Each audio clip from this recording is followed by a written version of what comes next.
Brothers and sisters in Christ, for your edification, the Lost Sermons of C.H. Spurgeon, Collector's Edition, which, as far as I can tell, has not been videoed before. This is the first volume, and this is the beautiful case that it comes in.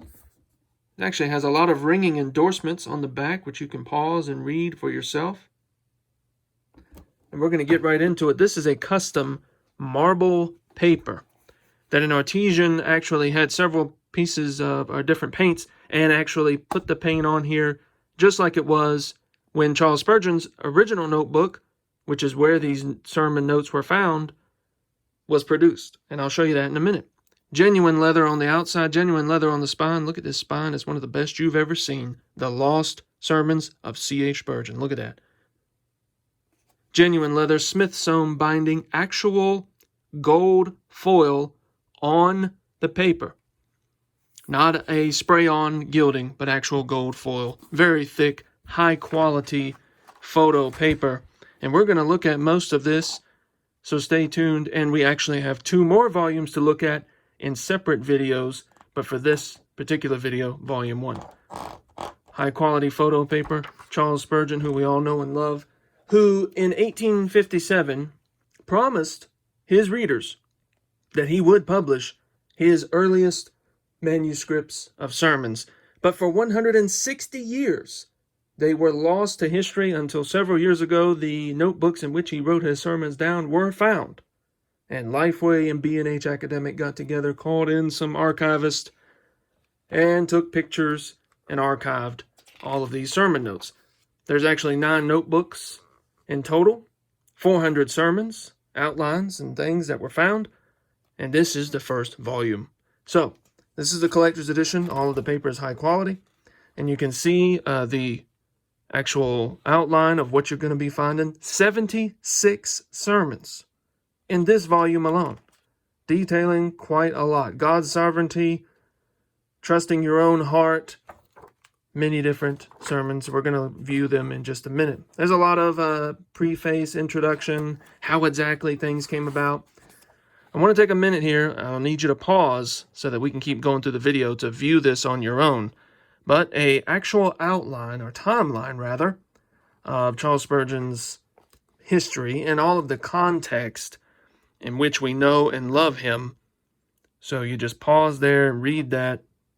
Like John Spurgeon in 1810 was born, Susanna Spurgeon in 1832. Different facts like that. That is, you will, of course, find interesting if you're watching this and are a pastor, a scholar.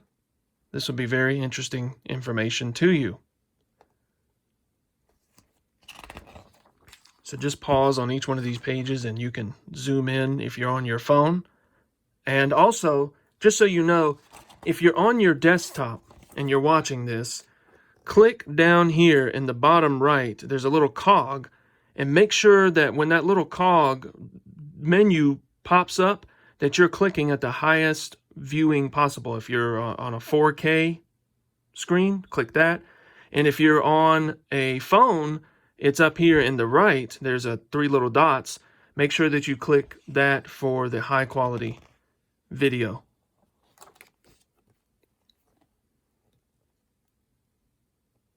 And then there's, I believe, 1 more page to this outline. Yeah. So there is so much going on in this volume. 76 sermons. And they actually went through and categorized, digitalized maybe, all of his sermons, the words he used, and so many different things. We're actually going to look at that here. Sermon analysis. So, where did he preach? How far did he have to go to get there? This is when Charles Spurgeon, was starting out. This is the greatest preacher possibly that we know, except for Christ himself. The Prince of Preachers, How far did he have to go to preach his sermon? Where did he go to preach his sermon? How many words did he use in each sermon? Did he preach longer sermons as he went along in ministry, or did he preach shorter sermons as he went along in ministry? These kind of things you'll find in this collector's edition of the Lost Sermons of C.H. Spurgeon. Which books did he use the most? Which words did he use the most? Righteousness, God, Jesus, man. Which New Testament books did he like to preach from? What did he look like when he was maybe on his 34th sermon? Well, here you go. That's what he looked like on his 34th sermon in 1854. And there is that notebook I was telling you about. The actual high-quality picture of it. And then this is the facsimile or facsimile, however you say it, reproduction of it. That's why you want to get this hardcover collector's edition. And then they actually took high-quality pictures of his notebook, his handwriting, and you can see it here.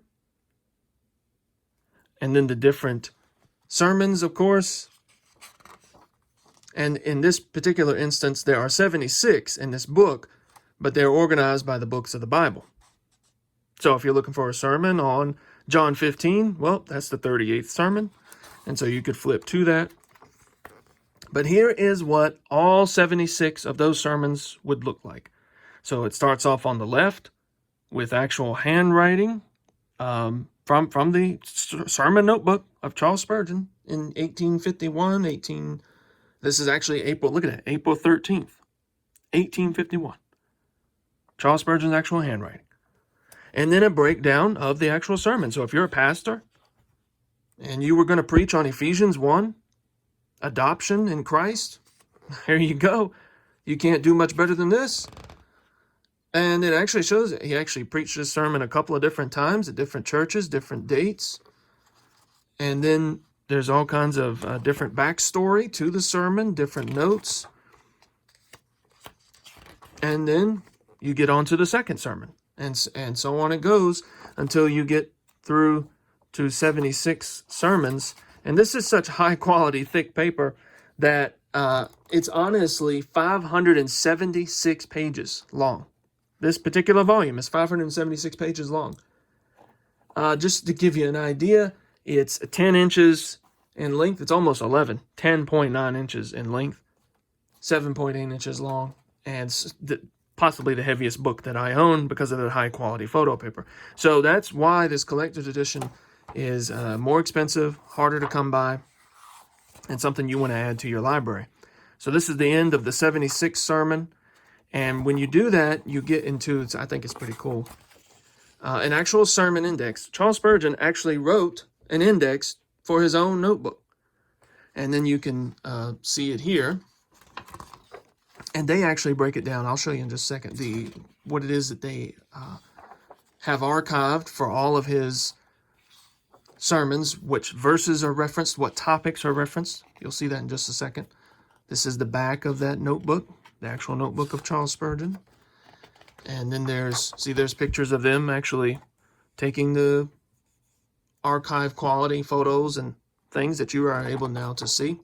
But here's what's pretty cool. I really like this. 576 page book, 76 sermons. You're going to need some help, in indexing and searching through all this as if you were on a digital computer. But they said, let's put that in there. So if you want to see Abraham, every time that Abraham, or specifically Abram, is referenced, page number in this book is there for you. And so on and on it goes. Look at this, death, depravity, whatever it is that you're trying to, if you're a pastor, you're preparing a sermon, maybe you're a seminary student and you're looking for some insight into a topic. What about the heart? What does Charles Spurgeon say about the heart of man? Every page that is referenced on in just this volume alone is there. And then there are, of course, a bunch of photos here in the back. This is specifically why you want the collector's edition in addition to the high-quality production. Different pictures of Charles Spurgeon, where he preached, Susanna, so on and so forth. Now, I'm not going to show you all of them because I want you to get the copy for yourself. And I want you to stay tuned because there is Volume 2 and Volume 3, which we'll be doing videos of very soon. So stay tuned for those 2 additional videos. But in the meantime, you're going to want to pick yourself up a copy of this collector's edition because there are going to be 9 total. Because there were 9 notebooks that were found. And if you can, Pick up a Lost Sermons of C.H. Spurgeon Collector's Edition to add to your library for your edification and for your walk with Christ. This is Caleb Bass, recommending to you this beautiful volume that you'll be able to cherish for years and years to come.